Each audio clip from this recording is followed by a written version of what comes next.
On termine ce zap par une note de patrimoine et c'est à Lens-le-Bourg que ça se passe, où 3 passionnés se sont lancés dans la rénovation de l'église du village. Un travail minutieux initié en avril 2022.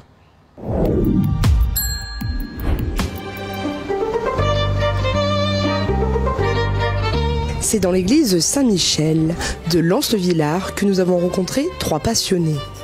Sophie, Anastasia et Armel. Ce monument, construit au cœur du village, connaît depuis avril 2022 un grand chantier de restauration intérieure. On n'est pas uniquement dans un travail de restauration, il y a aussi un gros travail de maçonnerie qui a été fait. Il y a aussi tout un travail sur l'éclairage qui a été réimaginé. Et puis bien sûr, nous, à titre de restaurateur, c'était de conserver le décor d'origine. Alors le conserver, c'est-à-dire qu'on n'est pas dans un protocole de repeint. On n'est pas là pour repasser sur les peintures de Dante et Macchione, on est là en fait pour redonner de la valeur à ce décor-là. La restauration débute par le gros œuvre, avec une priorité, protéger les murs existants. Alors ici, typiquement, on avait une zone de déplaquage complet de tout le décor peint. Donc là, on ne le voit plus parce que les maçons sont intervenus et ont purgé toute la zone. Ils ont ensuite réalisé un gros masticage on va dire assez épais, pour maintenir un peu toute la voûte. Et à nous d'intervenir, nous les restauratrices, pour faire un enduit très fin, du même type que celui-ci, avant de procéder à la retouche dans toute la lacune. Et évidemment, on n'intervient que dans la lacune. On ne repeint pas le décor qui se trouve à côté. Alors ici, on va faire maintenant des masticages, donc avec un enduit à la poudre de marbre et chaud, aérienne, et pour combler les fissures qu'on vient de consolider, ou qui ont été consolidées d'abord, et des lacunes, donc des zones lacunaires de l'enduit. Donc on a des zones qui sont déplaquées, donc on a des couches d'enduit qui sont détachées l'une de l'autre. Et donc on va agir avec des injections de produits consolidants pour faire en sorte que la poche entre les enduits et le déplaquage soit comblée. Avant de restaurer les peintures, il faut d'abord nettoyer l'ensemble des murs et des plafonds. Parce que c'est des couleurs hyper fragiles, donc on fait juste un dépoussiérage avec un blaireau, comme celui-ci. Et après, et on a d'autres zones, d'autres couleurs, comme les ocres, quand même des couleurs claires, qui sont plus résistantes.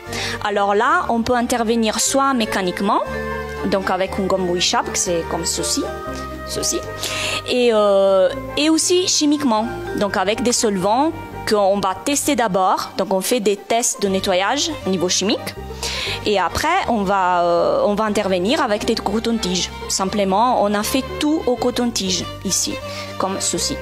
Voilà. Restaurer les peintures, oui, mais pas à n'importe quel prix. On fait une technique de restitution du décor qui est un petit peu particulière, qui s'appelle le trateggio, en fait, qui est une technique qui donne l'illusion, quand on est loin, d'un aplat de couleurs, mais quand on est proche, on voit bien le travail du restaurateur. Donc ça permet d'identifier le travail du restaurateur par rapport au travail du peintre à l'origine. Parfois, les dessins ont complètement disparu. Je reconstruis le décor parce qu'il a totalement disparu. Ici, je sais qu'il y a un cadre blanc ici qui montre la lumière du carré intérieur. Ici, c'est les ombres. Et en fait, je le sais parce qu'il est encore apparent de ce côté-là. Donc, je me base sur le décor existant qui se trouve de l'autre côté pour reconstruire celui-ci. Ici, il me reste une petite trace de l'ancien décor. Et là, je me permets de ne pas faire un trateggio parce que c'est pas possible. Je vais faire mon trait blanc ici, je le reprendre pour reconstruire le décor et donner l'illusion d'un trompe-l'œil. Certaines techniques sont parfois inattendues. Et en fait, ces 2 voûtins ici avaient perdu les feuilles d'acanthe qui sont encore présentes sur ces 2 autres voûtins. Donc, pour que, si vous voulez, le décor soit équilibré, on s'est permis de retracer les feuilles d'acanthe qui étaient là. On en est sûr parce qu'on en a encore des traces ici d'origine. Et on fait ce qu'on appelle un poncif. Un poncif, c'est-à-dire qu'on prend un calque de la feuille d'acanthe originelle. On va percer des petits trous dans ce calque. On va poser le calque sur la paroi et avec de la poudre de l'ocre en fait, ou de la terre d'ombre, on va venir épousseter ce calque et on va avoir un transfert du décor. Ce transfert, il est fait avec des petits points. Et ces petits points, en fait, on va les relier et on va obtenir comme ça un décalque quasi parfait du décor d'origine. Par contre, on ne se permet pas de le repeindre entièrement parce qu'on veut bien montrer qu'ici, ce sont les restaurateurs qui ont travaillé et on n'est pas dans la copie de ce qu'a fait le décorateur. Sur certains murs, on découvre des trésors cachés par le temps. En fait, ici, on est en présence d'un décor sous-jacent et un enduit qui a été posé dans le temps, donc un enduit qui a été surposé. Et pour retrouver le décor d'origine, on va effectuer ce dégagement mécanique.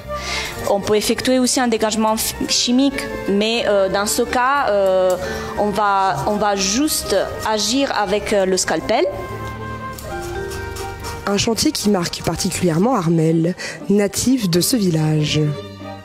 Oui, alors moi, en plus, j'ai une chance formidable, c'est de travailler dans mon village. J'habite à 50 mètres de l'église et donc c'est très émouvant parce que moi, j'ai vu passer mes aïeux ici, j'ai marié mon frère, j'ai baptisé des enfants. Pour moi, cette église, forcément, elle a une histoire et une histoire qui est inscrite dans le patrimoine local, quoi.